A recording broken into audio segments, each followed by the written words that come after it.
BPSC सफल शिक्षक अभ्यर्थियों के प्रमाण पत्र का जांच हो रहा है। इस वीडियो को आप लास्ट तक देखेंगे, जिसमें भिन्न-भिन्न मुद्दे पर हम आपका चर्चा करेंगे। आप देख रहे हैं श्योर सक्सेस चैनल, मैं हूं नरेंद्र सर। जैसा कि आप सबको जानकारी है, जो सफल उम्मीदवार हैं, उनका 2 बार काउंसलिंग हो चुका है। तीसरा अब चलेगा। ये तीसरा क्या है? प्रमाण पत्र का जांच है। बीपीएससी शिक्षा विभाग को दिया, शिक्षा विभाग के माननीय डायरेक्टर कन्हैया प्रसाद सभी जिला शिक्षा पदाधिकारी को आदेश दिया, और सभी जिला पदाधिकारी अब समय से धीरे धीरे सभी संबंधित प्रधानाध्यापक, बीआरसी, ट्रेनिंग कॉलेज को निर्देश दे रहा है, जो आप नवनियुक्त शिक्षकों के प्रमाण पत्र को आप अपने स्तर से वेरीफाई करें, और यदि कहीं त्रुटि मिलती है तो उस त्रुटि की जानकारी मुझे दें।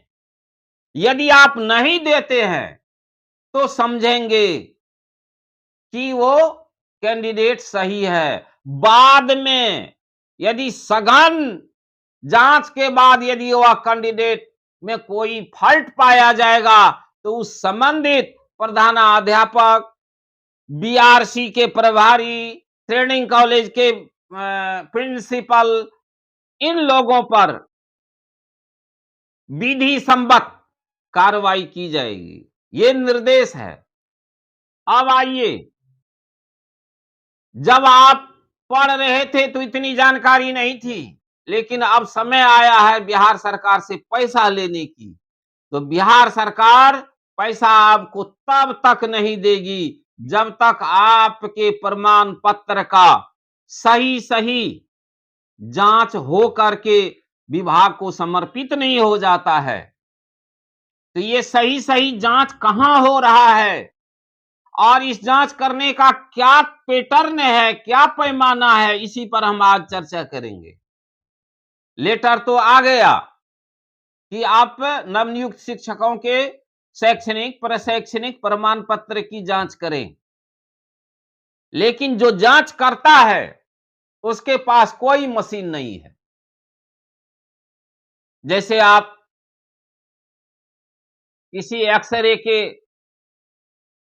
डॉक्यूमेंट को आप मशीन पर देते हैं, तुरंत देख लेते हैं उसको, ऐसा किसी के पास मशीन नहीं है। तो फिर जांच होगी कैसे?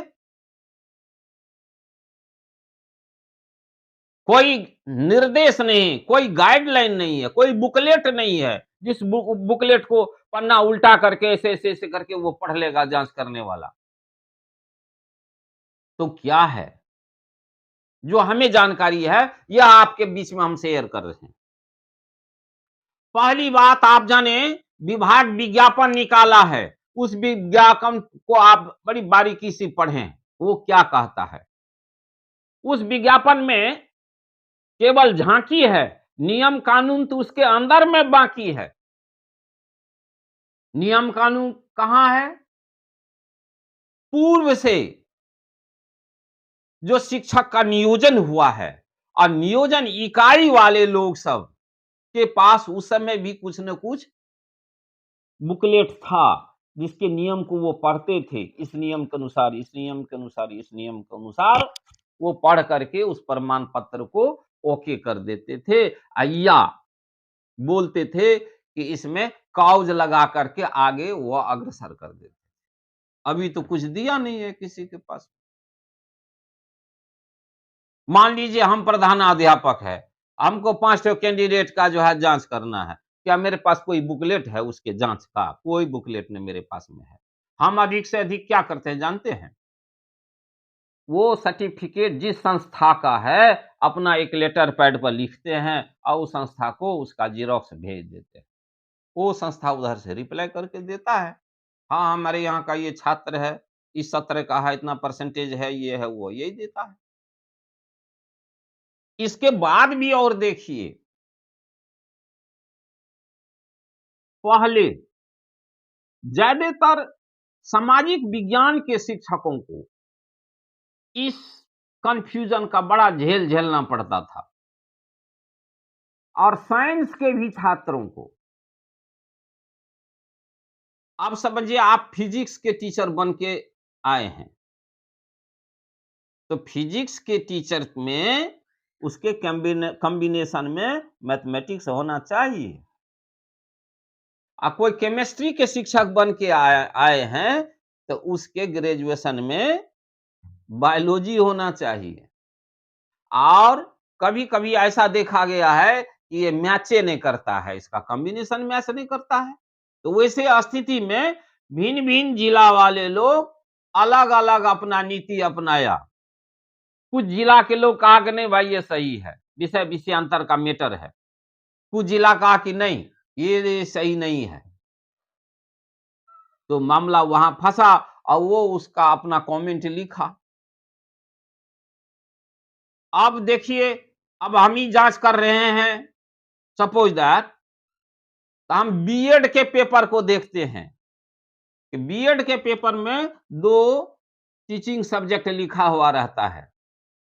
तो हम उसको देखते हैं कि इसके बीएड पेपर में कौन-सा टीचिंग सब्जेक्ट लिखा हुआ है। जो टीचिंग सब्जेक्ट है उसे इसका मैच करता है कि नहीं? जो विषय ये पढ़ाने आया है वो है कि नहीं? बीएड में है कोई सब्जेक्ट, पढ़ाने के लिए आ गए आप कोई सब्जेक्ट, उसी आधार पर आपको हम मिसमैचिंग के लिस्ट में रख देंगे।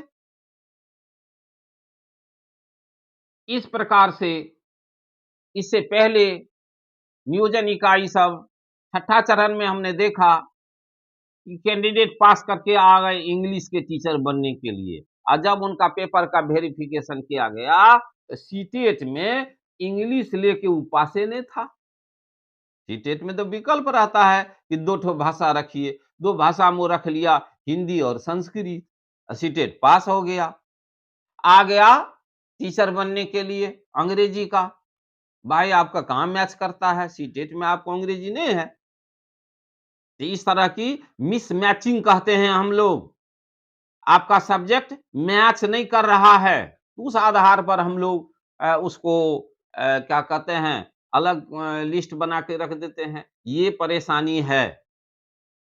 खास करके बिहार से बाहर के विश्वविद्यालय से जो लोग सर्टिफिकेट लाए हैं, उसमें बड़ी कठिनाइयां हैं।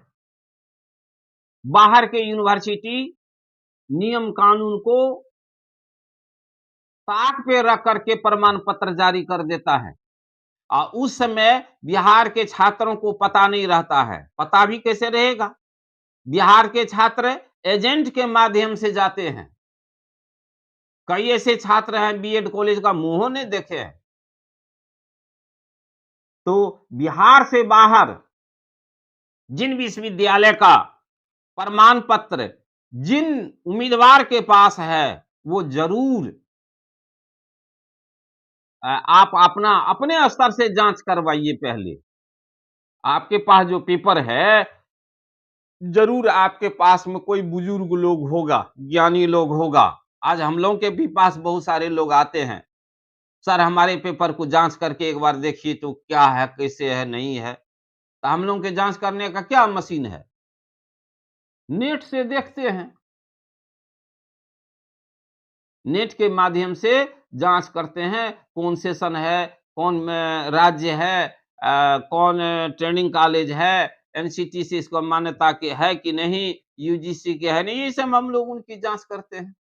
और जांच करने के उपरांत उसको सजेशन दे देते हैं। जो उसमें बातें आती है, दो ही ठो ना बात आएगा, सही या गलत। तो सही रहता है तो भी सजेशन देते हैं। अब भाई कहते हैं इसमें डाउट है हमको, अब अपना जो है सो जाके रजिस्ट्रार से मिलिए, उस यूनिवर्सिटी के रजिस्ट्रार से मिलिए, अभी समय है। वो जाके रजिस्ट्रार से मिलता है, अपनी समस्या उसको बताता है, रजिस्ट्रार अपना जो है सो लिख पढ़ के अपना देता है, या तो उसका मैटर बन जाता है। इस प्रकार से हम लोग सर्टिफिकेट की जांच करवाते हैं और आप भी करवा लीजिए। रह गई मिस्टेक की कहीं नाम में ये सब तो मिस्टेक वगैरह है, ये सब भी को आप बहुत लोग सुधार करवा लिए, अब बहुत लोग अभी प्रोसेस में हैं तो वो अपना भी सुधार कराएँगे। तो हमको ऐसा लगता है कि जिस तरह से अभी अ, उम, विभाग का मानसा है कि हम शिक्षक को बहाल करेंगे बिल्कुल नीट एंड क्लीन को, ताकि मेरा जो ये कैडर होगा, बीपीएससी कैडर होगा, इस पर कोई उँगली नहीं उठा सके। इसलिए अच्छी बात है, होना भी चाहिए, सरकार की भी मानसा है और हम लोग भी उसमें सहयोग करें, ये अच्छी बात है। बाद में चल कर के जो हमको परेशानी होएगी, वो परेशानी अब ये हो जाएगा तो और क्या दिक्कत है? क्योंकि इस बार इतनी बड़ी बहाली हुई है, सबको मालूम है, कहीं किसी का जो है सो दाँव-पेंच नहीं लगा है। इसके लिए तो धन्यवाद के पात्र हैं माननीय अतुल प्रसाद, माननीय के पाठक और माननीय आनंद किशोर साहब जी।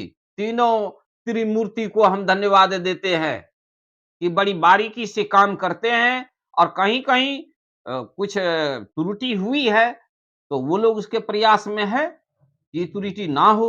जो पूरे बिहार के जो छात्र लोग गलत अफ़वाह फैलाया, उन लोगों पर भी नोटिस जा रहा है।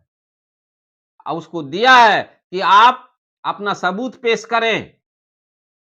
अफ़वाह फैलाने के गलत अफ़वाह फैलाने के आरोप में उसे दंडित किया जाएगा। प्रमाण है, वो यूट्यूब पर आके दिया है। यूट्यूब को तो ये लोग बूझ लिया क्या कहते हैं झालमुड़ी है। वो बहुत बड़ा एविडेंस है। हम अब जो कुछ भी अभी आपके पास बोल रहे हैं, ये एविडेंस अ, बिल्कुल हमारा रिकॉर्डेड रहेगा। हम भी सोच समझ के बोलते हैं, क्या बोलना चाहिए हमें। तो इस प्रकार से आप घबराए ना, जीवन में संघर्ष आता है, संघर्ष को आप फेस करें और जहाँ तक हमें जानकारी है, हम आपके बीच में शेयर करते हैं। आपके जैसा मैं भी जानकारी कलेक्ट करता हूँ और आपके बीच में उसको शेयर करते हैं। तो मेरे जितने भी व्यूअर हैं, जो देखते हैं, तो मैं सभी व्यूअर का धन्यवाद ज्ञापन करता हूँ कि आप हमें देख करके हमें इनकरेज करते हैं, हमें मोटिवेट करते हैं। मैं इन्हीं बातों के साथ आपसे विदा चाहता हूँ। धन्यवाद।